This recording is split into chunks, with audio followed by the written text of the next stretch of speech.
रहीम। अस्सलाम वालेकुम guys, welcome to my channel travel with Salman. Guys आज मैं बदीन आया हुआ हूँ। हम यहाँ पर सैलाब ज़दगान की मदद के लिए यहाँ पर आए हुए हैं कराची से, और रात को हम 3-4 बजे निकले थे। इस वक्त सुबह का वक्त हो रहा है और बदीन शहर में मैं खड़ा हुआ हूँ। हमारा जो है यहाँ पे जो एक ट्रक लोड करके हम यहाँ पर आए, जिसमें सारा इमदादी सामान है, और एक रेंजर्स का अमला भी हमारी हेल्प आउट कर रहा है मुतासरान तक पहुँचने के लिए, जो कि आप वीडियो में मेरे पीछे शायद देख सकते हैं। रास्ते में सड़क के किनारे काफ़ी खेमे लगे हुए थे, जिसमें सैलाब से मुतासरान लोग रिहाइश पजीर थे। इससे साफ ज़ाहिर होता है कि हमसे पहले भी वहाँ पर इमदाद काफ़ी लोग लेकर आ चुके हैं। लेकिन ये खेमे हमें बदीन के करीब करीब या उससे थोड़ा सा आगे मेन रोड पर ही नज़र आए। लेकिन ये जो मनाजिर आपके सामने चल रहे हैं, ये काफ़ी अंदरूनी इलाकों में जाकर हमें नज़र आए, जिसको मैंने कैमरा में कैप्चर कर लिया ताकि आप भी अपनी आंखों से देख सकें कि पानी उनके घरों तक किस तरह पहुंचा हुआ है। हमने अपना सफ़र आगे की तरफ जारी रखा। क्योंकि रेंजर्स का अमला हमारे साथ था, इसलिए हमने कोशिश की कि हम जितना ज़्यादा अंदरूनी देहात में जा सकते हैं जाएं और वहां जाकर वहां के मुतासरीन को इमदाद करें। तमाम फसलें पानी के नज़र हो गईं। नुकसान इस कदर हुआ है कि उसका कोई अंदाज़ा नहीं लगाया जा सकता।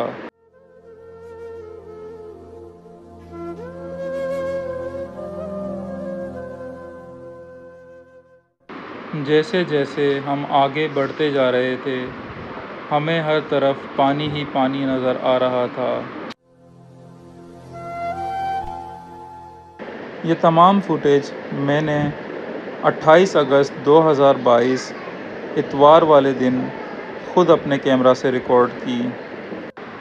साथ साथ ये भी बताता चलूँ कि कराची से बदीन और निंदो तक मेन रोड्स का जो सफ़र है बिल्कुल क्लियर है। कोई पानी और कोई सैलाबी सूरत हाल मेन रोड्स पर नहीं है। अगर आप अंदरूनी इलाकों में नहीं जाना चाहते तो आप बआसानी सफ़र कर सकते हैं। और मज़ीद अंदर की तरफ हमें कच्चे रास्ते मिलना शुरू हो गए, जिस पर हमने सफ़र किया, और मंजिल के बिल्कुल करीब पहुंचकर हमने तस्दीक की कि क्या हम सही लोगों तक अपनी इमदाद लेकर जा रहे हैं या नहीं। उसके बाद ही हम आगे बढ़े और आखिरकार हम एक गांव जिसका नाम भुद्दल फुंवर था वहां पहुंचे। और वहां लोगों ने जब हमें देखा तो सब इकट्ठे हो गए और ख़ुशी का इजहार करने लगे। इन सैलाब मुतासरीन तक इमदादी सामान पहुंचाने का तमाम क्रेडिट रा वेलफेयर फाउंडेशन को जाता है, जिनकी कोशिशों से हम यहाँ पहुँचे। मुझे खुशी है कि इस नेक काम में मैं रा वेलफेयर फाउंडेशन का एक छोटा सा हिस्सा बना। इस इलाके में एंटर होते हुए जो सड़कों की हालत थी वो मैं रिकॉर्ड नहीं कर सका, जो कि यहाँ से जाते हुए मैं आपको ज़रूर दिखाऊंगा, जिससे आपको अंदाज़ा हो जाएगा कि ये इमदाद सही लोगों तक हमने पहुँचाई है।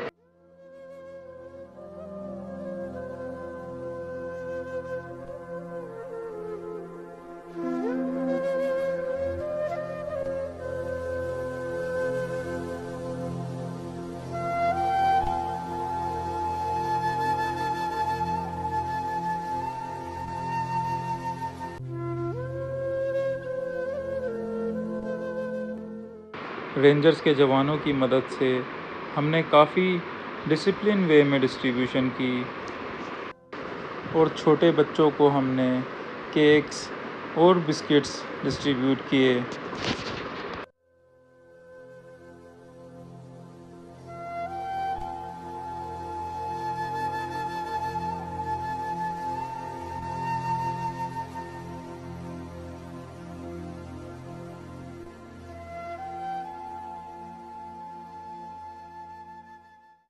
ये इस गांव की एक मस्जिद है जिसके चारों तरफ पानी आ चुका है।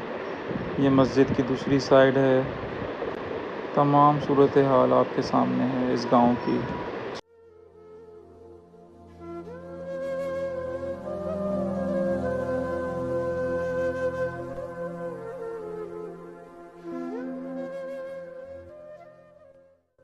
तो गाइज़ इस वक्त मैं बदीन से आगे एक नंदो गांव है, छोटा सा देहात है, यहाँ पर हम पहुँच चुके हैं लोगों की इमदाद करने के लिए। काफ़ी कुछ हम यहाँ पर लेकर आए हैं, कुछ अपनी कंट्रीब्यूशन से, और काफ़ी कुछ जो है ना पूरा ट्रक लोड करके हम राह फाउंडेशन की तवस्सुस से यहाँ पहुँचे हैं।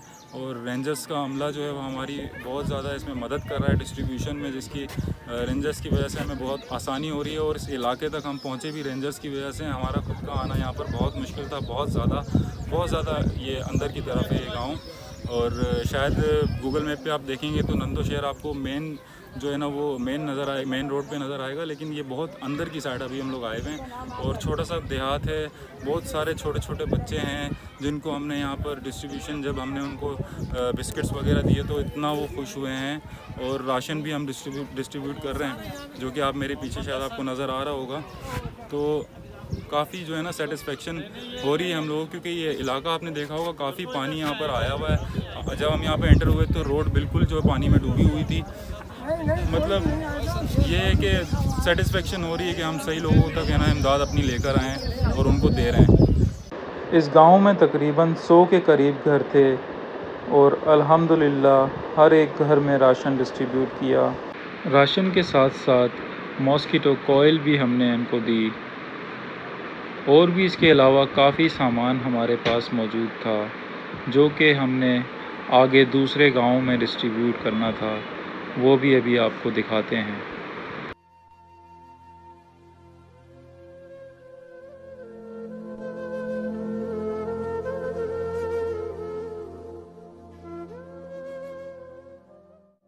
और फिर इस पूरे गांव में डिस्ट्रीब्यूशन करने के बाद हम दूसरे गांव की तरफ रवाना हुए।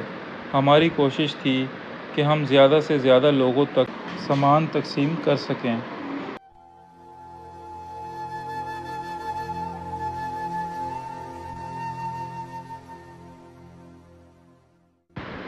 जैसे कि मैंने आपसे कहा, इस गांव में एंटर होते वक्त सड़क की जो पोजीशन थी वो मैं आपको नहीं दिखा सका, लेकिन अब आप अपनी आंखों से देख सकते हैं कि सैलाब का पानी इनकी सड़कों तक आ चुका था।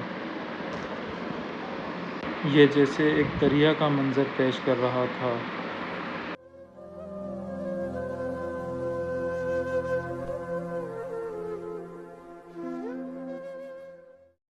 हाकिम को मेरे हाल से रग़बत नहीं कोई, बारिश का सर पर जोर है और छत नहीं कोई। सैलाब ले गया मेरा तन का लिबास भी, हैरत है अब भी आपको, हैरत नहीं कोई।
इस सड़क से अंदाज़ा लगाइए कि मुतासरान की तलाश में हम किन इलाकों में सफ़र कर रहे थे।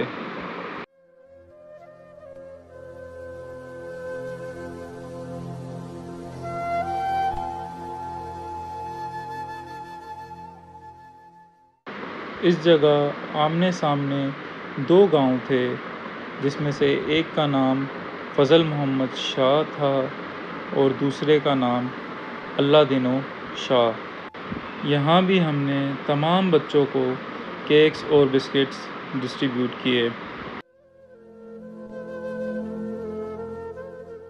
यहाँ के लोगों की और इन बच्चों की खुशी देखकर मुझे बहुत खुशी हुई, लेकिन ये बात सोचकर दिल गमज़दा था कि आखिर किस तरह ये लोग अपना गुज़र बसर करते होंगे इन हालात में।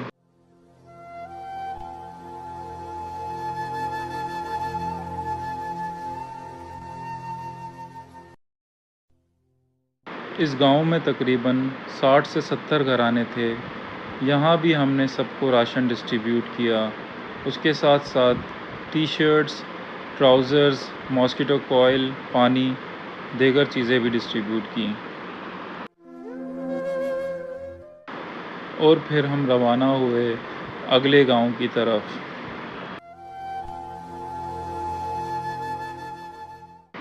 यहाँ के भी तमाम बच्चों को हमने बिस्किट्स, केक्स और कपड़े डिस्ट्रीब्यूट किए। यहाँ भी तकरीबन 20 से 25 घराने थे जिनको हमने राशन, मॉस्किटो नेट, पानी और दीगर अशियाँ डिस्ट्रीब्यूट की।